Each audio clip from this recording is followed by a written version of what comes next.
and Oh, really all my right. ability to create success on my terms. Because ever since leaving my corporate career where I was very successful, I've been trying to find my path, and I feel like I finally found it. But because I haven't been able to recreate that success and make money doing what I feel is my calling, I often have this like fear and lack that I'm All stuck right. in. All No right. matter. All right. All right. We understand. We understand. You're bringing too much insistence into your dream. In other words, you have a very limited idea of what success means. And you have a very limited definition of what abundance means and support means. Are you willing to open up to the idea that there are actually many ways in which you can be supported in your new endeavors? Absolutely. Then stop insisting that money is the only way, because it's only one way. There are many ways, many forms of abundance that could be supporting you if you would relax your insistence on how you think it needs to look in order to be, quote unquote, successful. Because if you have a very limited definition of what success is supposed to look like, then you're going to be very limited in your success because you won't allow for a broader definition of what success could look like. You're insisting on a particular path, and maybe not every aspect of that path you're insisting on is actually the path you need to take. So broaden your definition, first of all, of abundance and support. Money on your planet? All right, yes. It's one representation, one symbol of support, but it's not the only one. Being given a gift is a form of abundance. Having something to trade is a form of abundance. Synchronicity is a form of abundance. Imagination is a form of abundance.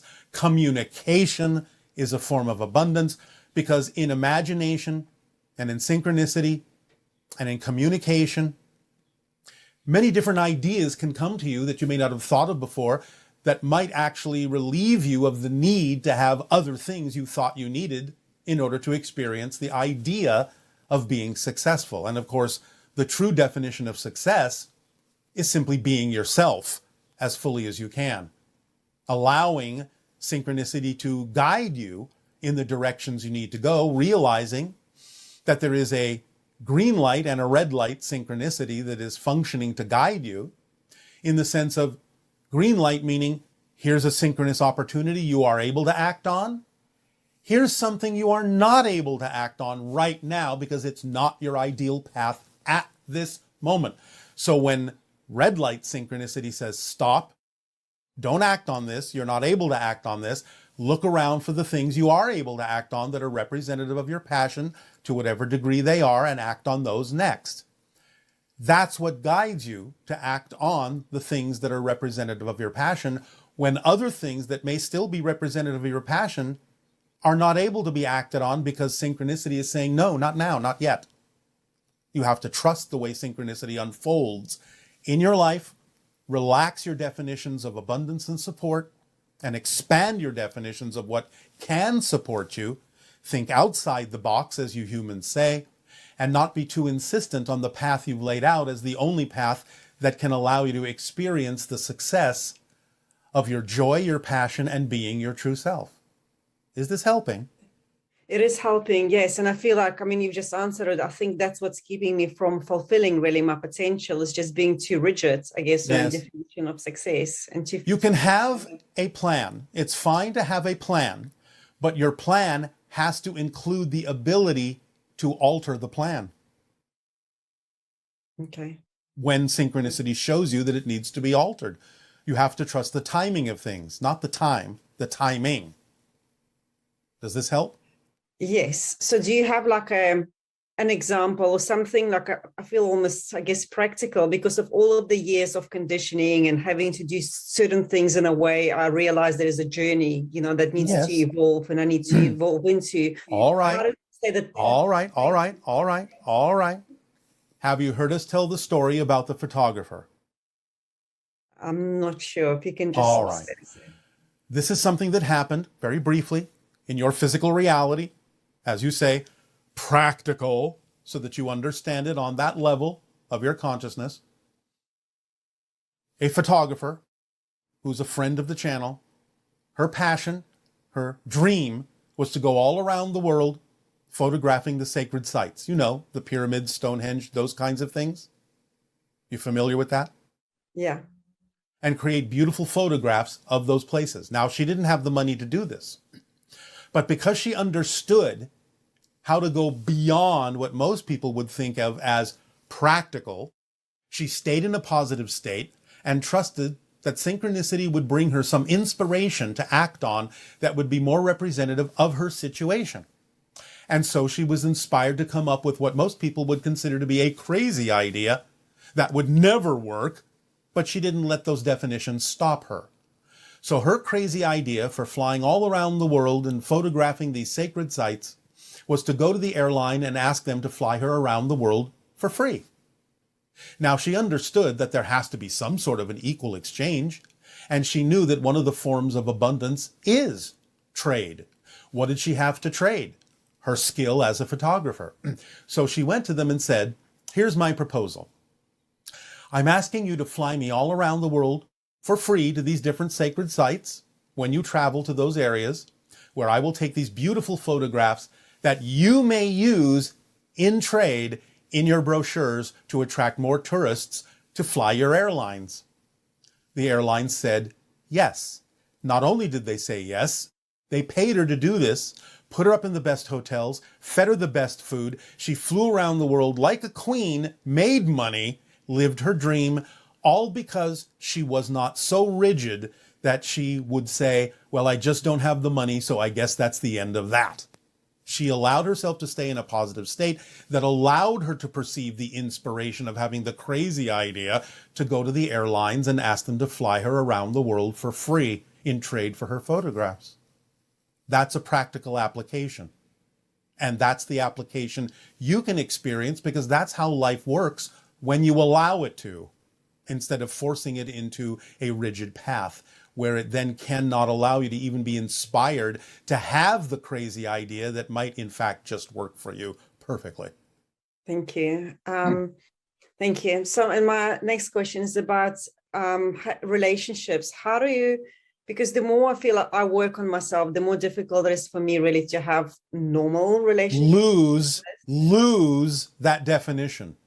Why should it be more difficult? Would there not be a situation or a relationship that would ideally match what it is that reflects your preferences? Is that not available anywhere in reality for you? Are you so removed and disconnected from reality there can be no such thing as a relationship that would be perfectly matched to the things that work for you? I'm sure they are, but I'm just... No, you're not. That's the point. You're not sure there is. That's why you're saying, I think that would be very difficult. You're creating the difficulty by having such a limited version of the idea of what a relationship can be in your life. Right. So no, you're not sure. That's the point. Right. Okay. Then you have to relax that definition and say, I know there must be, by definition, because I exist here, and if relationships in this life are something that's important for me, then by following my passion, I know for a fact that there must be relationships that are perfectly matched to my needs as I would be to their needs. There has to be such, or I would not be here.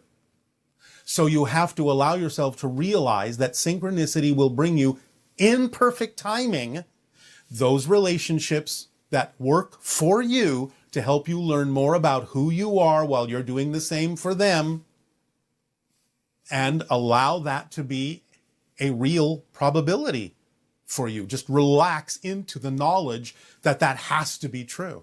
Otherwise, you're creating a definition that simply won't work for you. Right. And then how do you navigate through the existing relationships, which you feel like you kind of have nothing in common with people who've been in your life for so long? Then let them go. Why do you keep them in your life if they're no longer compatible with who you prefer to be? Their family. So what? Okay. So what? The most loving and honest thing you can do is show them who they are dealing with, who they are in a relationship with, by honestly choosing who you really are and letting them decide whether they want to maintain a relationship with you or not.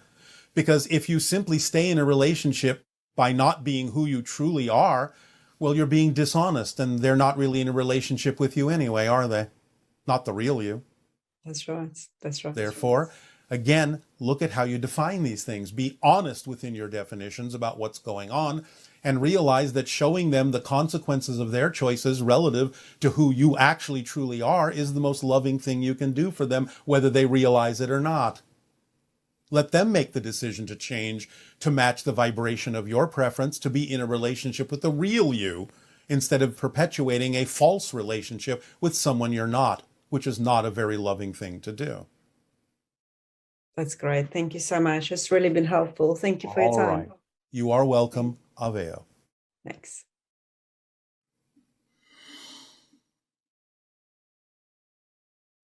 Hello, Bashar. My name is Abzair and I'm from Portugal. Well, so my question is, I would like to talk about Ocho, the Buddha. Well, he was constantly saying to live without any belief. It is possible to live without any belief at all in the unconscious mind, and having the unconscious mind totally empty. And I would also like to know about the meditation taught by Ocho. He says to, when you meditate, stay fully alert, aware, and observe the mind and the body like it weren't you. Does this meditation bring us back to our original vibration or essence frequency? Thank you, Bashar. Shiva E. It can. And what is meant from the Buddha by saying live without belief is the idea simply of going back to the essential self in a neutral state, so that you can be a clear conduit for whatever needs to be expressed through that individual to experience physical reality as the theme they chose to explore. As a physical being, you will, in some sense, have a belief. You'll have a belief that you're physical. You'll have a belief that physical reality seems to be somewhat real and solid. But this doesn't necessarily impede you from going back to a neutral state where the beliefs are not necessarily as paramount as simply knowing who you are. We have long said that knowing supersedes belief. It is above and beyond the idea. So knowing who you are puts you in that state where you're not necessarily at the mercy, so to speak, of your belief system, but are moving beyond it to just know what you need to know to be who you know you are. Meditation can do this. It's up to the individual to decide if that's a permission slip that will work for them. About several dreams that I've had with a group of children. And I was wondering, sometimes it's obvious that I teach these children something. Yes. For example, for one time we were in a forest and I was handing them out keys. Every child got a key. Yes. And then the most recent dream, they were actually teaching me something, and they took me by the hand and said, let us show you something. Yes, this is your interactions with the hybrid children. Okay, that was my question. They are hybrid children. Yes. You are teaching them the ways of Earth so they can understand how to survive on Earth when they eventually come to live among you physically. Okay. Is this, am I contributing to the hybrid agenda in this way, or can you tell me more about my contribution? Well, your contributions have included the idea of genetic material, energy templates, and again, acclimatization teaching.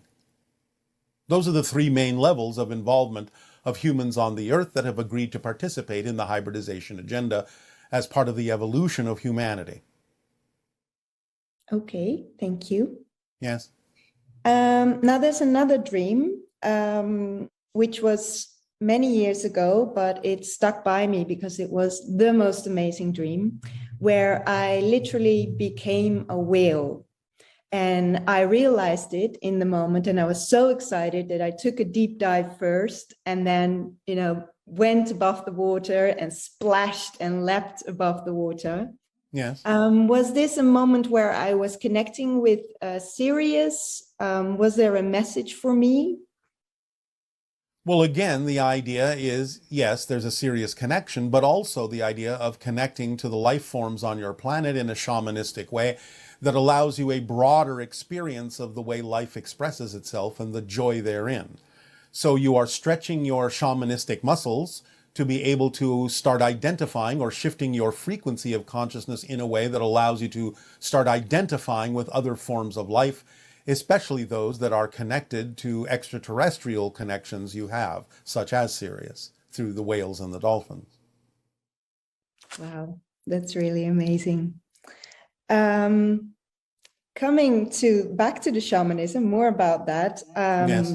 I've gotten a book about a medicine woman from I hope that I pronounce this right, the Diné people, the Navajo Diné, people. yes, Diné. The Navajo, Diné. Yes. And I opened up the book and there were many photos in there of her people in the 1930s and the 1940s. Yes. And I don't know exactly what happened, but I just started crying and I started touching the photos and it was as if I was looking at relatives.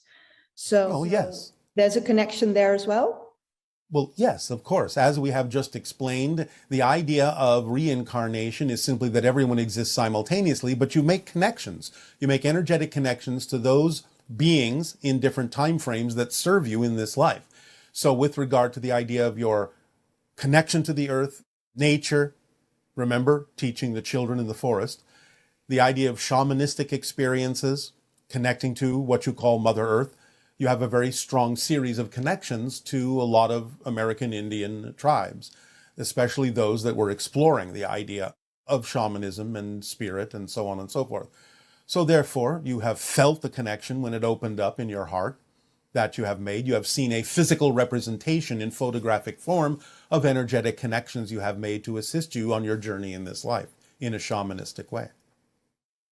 Yes, this was rather new to me to see the photos and have something happen like that. That was really interesting, to say the least. All right, well, get used to it. Yes, okay, I will. One more question that I just came up whilst you were having the monologue. Yes. You spoke about our theme a lot recently, well, to me.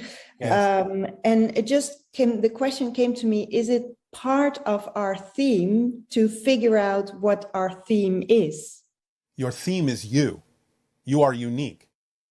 It is the idea of exploring everything that comes up as a challenge in your life as part of your theme of exploration.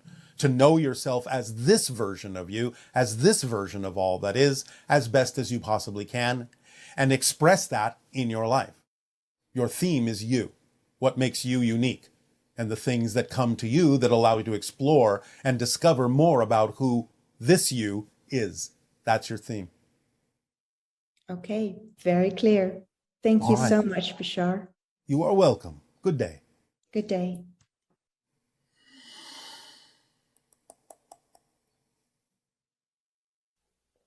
Hello, Bashar. This is Kasia from Denmark. I have a question about precursors. In one of your sessions, you were sharing a little bit information about precursors. And just after your session, me and my husband, we went for a walk. And we sit down on a bench and suddenly appear a man who was really observing us.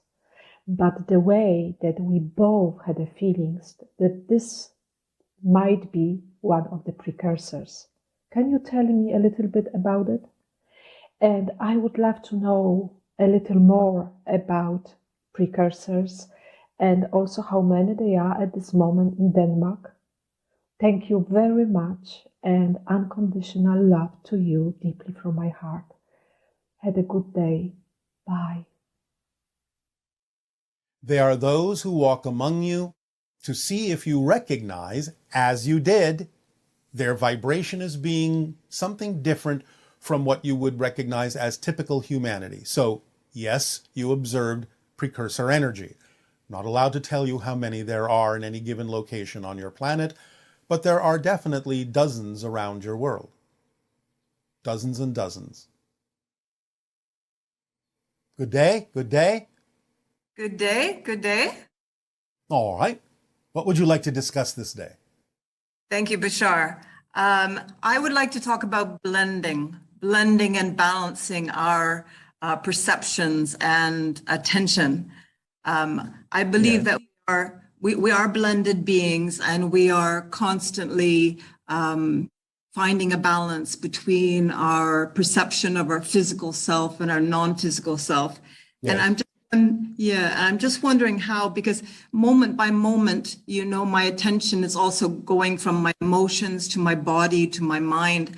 And sometimes I find I just find there's so many dimensions. And I'm just wondering if you have any advice on how to keep kind of a balance and evenly distributing our attention so that we stay appreciative and inclusive.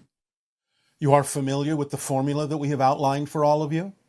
Yes, I posted on Facebook this week. Well, living it is how you do exactly what you're asking to do. It's built into that idea. That's why we give it to you all, because it contains everything you need to maintain the balance and accelerate your vibration in life.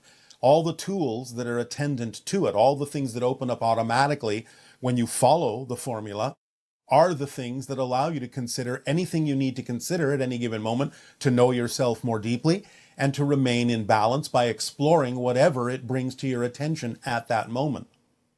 Do you understand? Yes, I do. It's a moment by moment being aware and Yes.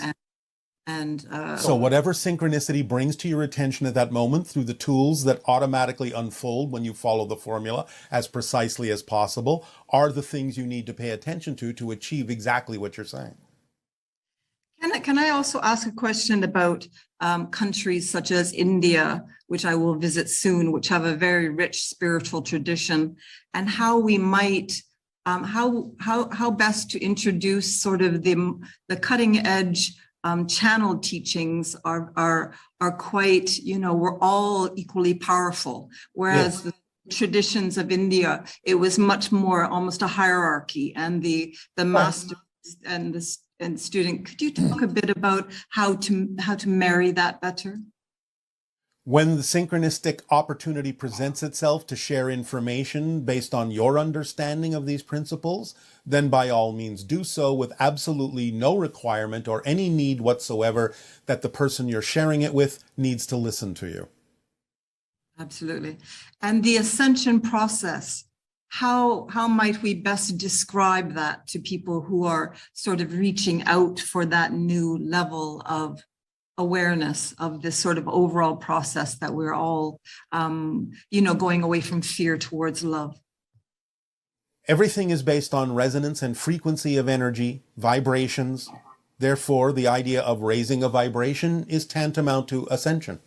So it's an ongoing process. And as you again follow the formula and act on your passion, your vibration is automatically raised. And that is a process of ascension. And when we are co-creating in projects with other people, how best do we sort of, when we're in the planning process of maybe creating a workshop or something about law of attraction, how do we get out of our own way? Well, what is it that you feel is in your way? Well, I just feel that I want to be a vessel. I want to be able to just flow moment by moment with anyone that I'm. All right. However, no insistence. So if something comes up that gets you to focus on something you need to focus on within yourself, then there's a reason for that coming up. And it's about dealing with it and focusing on it and understanding why it's there. That will actually help you flow better, not only with others, but with yourself, because it gives you the opportunity to identify and empathize with others that may be going through their own process as you go through your process. And you will become better at it and a clearer channel as you process whatever it is that comes up that is out of alignment with who you actually prefer to be. Absolutely, absolutely.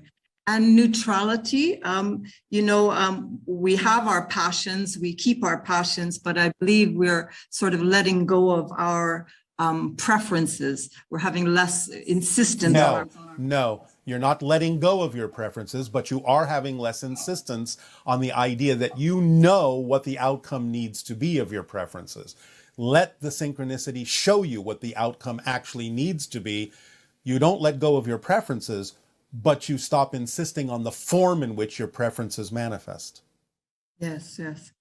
And Bashar, when we're physically in the presence of each other in a spiritual community, I mean, we are all connected on so many levels. Yes. And yet when we're physically together, Yes. you know, in a meditation group, it seems more powerful, or seems more resonant, or more Well, tense. yes, of course. You understand the difference between positive mechanical energy and negative mechanical energy. The definition of positive energy is that which expands and integrates and therefore adds to and multiplies in an exponential way.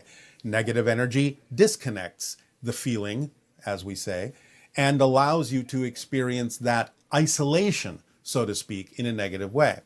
Everyone is still an individual, but when you work together in a common cause, you are magnifying and amplifying the general vibrational effect, because positive energy and positive intention goes in that connective direction. Therefore, as you say, it's more than the sum of its parts. And inclusion. Yes. It just seems that we are stepping more and more into including everything, rather than, you know, this separateness that we have. We come into this physical reality with this, you know, matrix of, you know, I'm separate from you, I'm separate from this table. All right, now, one moment. Don't make the mistake of defining separateness as negative. Yes. Because there are positive things going on that allow you to experience your individuality. And without the concept of separateness, you would not be able to do that or discover the uniqueness that you are. So it's not about eliminating the concept of separateness. It's about working with separateness in a positive way to validate all the individual uniqueness. And that's what forms the unity that you're seeking. Yes, yes. All right. And do you have any advice for people who are starting new projects about maybe how to tune in to allow the inspiration to... Make sure the project is representative of your passion and all the components that go with it. The people must be correct and in line with that idea. Allow yourself to plan without insistence, so that you can be flexible in your plan. Be open to input from others who are also equally excited about the idea of the project, because you don't necessarily know the ideal path. Allow yourself the flexibility to, as you say, include things while not necessarily losing sight of the idea of the project. Look deeper and allow everyone the opportunity to look deeper in why the project is important to them, so that you don't have to get caught up necessarily in individual insistences about what they think needs to happen in order for that to be achieved, but go down to the basics, because on the basic level, you will find that almost everyone involved in the project has the same basic goal of allowing it to be representative of their passion, something they love, something that allows them to be heard, supported while they're supporting. It's again the puzzle pieces that support the whole puzzle picture, allowing everyone to be themselves, to be the shape that they're truly made in, and validated for who they are, so that they can all connect through synchronicity and allow the big picture to unfold naturally, even though it may unfold in an unexpected way. That would be our suggestions. Thank you. And just my last question: why do we have so many of our, I don't know if you call them, we are all spiritual leaders and teachers, but so many channeled teachings are coming in that form now? Why is that? Seem to be so independent and so kind of showing us that we are all channeling.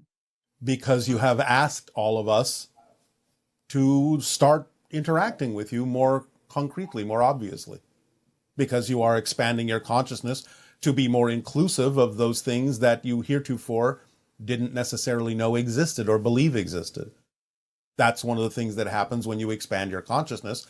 You invite others in from other dimensional realms that can be of assistance to you, and remind you that you have all the capabilities that we exhibit. It's just getting you to believe in yourselves. Does that help you? Totally. And thank you so much, and much love from Salala in Oman. Aveo.